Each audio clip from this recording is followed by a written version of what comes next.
नमस्कार, active time news में आप सभी का स्वागत है। 21 मई राजस्थान की बड़ी खबरें एक नजर में। नई महामारी से लड़ने की तैयारी, बीकानेर में हो रही तैयारी। मेडिकल कॉलेज ने वार्ड के साथ बनाई डॉक्टर्स की टीम। ब्लैक फंगस के नाम से चर्चा में आई इस बीमारी से निपटने के लिए पीबीएम अस्पताल में एक वार्ड बनाया जा रहा है। वहीं डॉक्टर्स की टीम को भी जिम्मेदारी सौंपी गई। बीमारी की जाँच के लिए लैब टेक्नीशियन का अलग से वार्ड बन रहा है। मेडिकल कॉलेज को अब उस दवा का इंतजार है जो ऑपरेशन के बाद रोगी को दी जानी है। सरदार पटेल मेडिकल कॉलेज ने पीबीएम अस्पताल के पी वार्ड को म्यूकोरमाइकोसिस वार्ड बनाने का निर्णय किया है। आने वाले दिनों में इस वार्ड में ही ऐसे रोगी भर्ती होंगे। इसके साथ ही ईएनटी यानी कान, नाक व गला रोग विशेषज्ञों की एक टीम बनाई गई है। किराने की दुकान में शराब की बिक्री, तेल, घी और आटे के साथ ही धड़ल्ले से बिक रही थी शराब। लुनकरनसर एसडीएम ने खोली पोल। देशी दारू से लेकर बियर तक बरामद। लॉकडाउन में शराब की दुकानें सुबह 6 से 10 बजे तक खुल सकती हैं, लेकिन इसके बाद भी शराबियों को सुविधा उपलब्ध करवाने वालों की कमी नहीं है। एक तरफ आम आदमी का पेट भरने का सामान बेचा जा रहा है तो वहीं से चोरी छिपे शराब की बोतलें भी दी जा रही हैं। खास बात यह है कि आबकारी विभाग के आला अधिकारियों को शिकायत के बाद भी इस पर कोई ठोस कार्रवाई नहीं हो रही। ताजा मामला लूनकरनसर का है,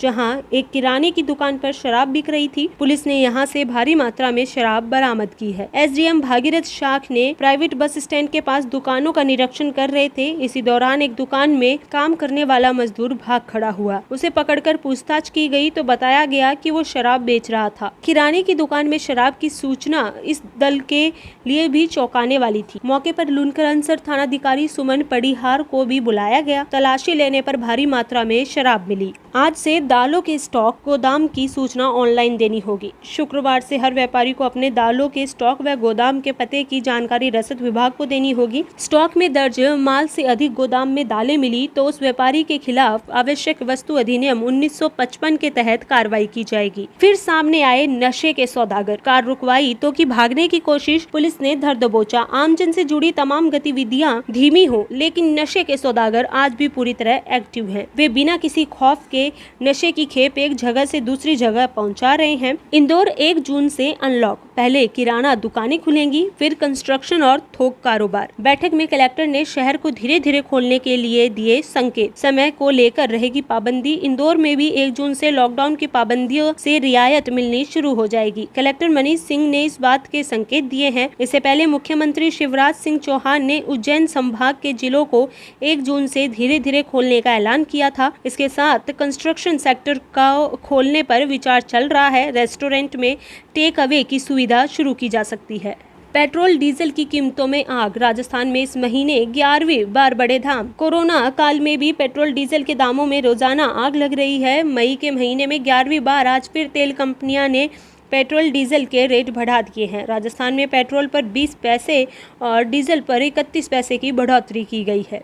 3 मई को चुनाव परिणाम की घोषणा के बाद से लगातार तेल कंपनियां रेट बढ़ा रही हैं। वेट हटा दें तो आम जनता को मिले राहत। पेट्रोल व डीजल के दाम देश में सभी राज्यों में अलग अलग हैं। सबसे अधिक श्रीगंगानगर में तेल के दाम है। पेट्रोल व डीजल के दाम से में एक्साइज ड्यूटी, डीलर कमीशन और अन्य चीजें जोड़ने के बाद लगभग 2 गुने दाम हो जाते हैं। केंद्र सरकार की एक्साइज ड्यूटी और राज्य सरकारों का वेट हटा दें तो डीजल और पेट्रोल का लगभग 27 रुपए लीटर हो जाएगा। केंद्र हो या राज्य सरकार, दोनों किसी भी कीमत पर टैक्स नहीं हटा सकती, क्योंकि राजस्व का बड़ा हिस्सा तेल से आता है। सीएमएचओ को हटाया। डॉक्टर सुकुमार कश्यप को बीकानेर से हटाकर आरयूएचएस जयपुर भेजा। कार्य व्यवस्था के नाम पर बदलाव। अरसे से चल रहा था विवाद। कुछ महीने पहले ही नागौर से स्थानांतरित होकर बीकानेर आए सीएमएचओ डॉक्टर सुकुमार कश्यप को कार्य व्यवस्था के तहत जयपुर के आरयूएचएस में लगा दिया गया है। वहां कोविड प्रबंधन को लेकर डॉक्टर कश्यप व्यवस्था को संभालेंगे। उधर इस पद पर डॉक्टर बीएल मीना को फिर से जिम्मेदारी देने की प्रक्रिया चल रही है। डॉक्टर मीना को हटाकर ही डॉक्टर कश्यप इस पद पर आए थे। तभी से दोनों के बीच कंट्रोवर्सी चल रही थी। डॉक्टर कश्यप की कार्यप्रणाली को लेकर जिला प्रशासन भी असंतुष्ट था। स्वयं कलेक्टर निमित मेहता भी उनसे नाराज थे। पिछले दिनों मंत्री डॉक्टर बीडी कल्ला और प्रभारी मंत्री गोविंद डोटासरा के सामने प्रशासनिक अधिकारी उनकी शिकायत कर चुके हैं। कोरोना काल में भी उनकी कार्यप्रणाली से न सिर्फ प्रशासन बल्कि स्वयं सीएमएचओ कार्यालय के अधिकारी नाराज थे।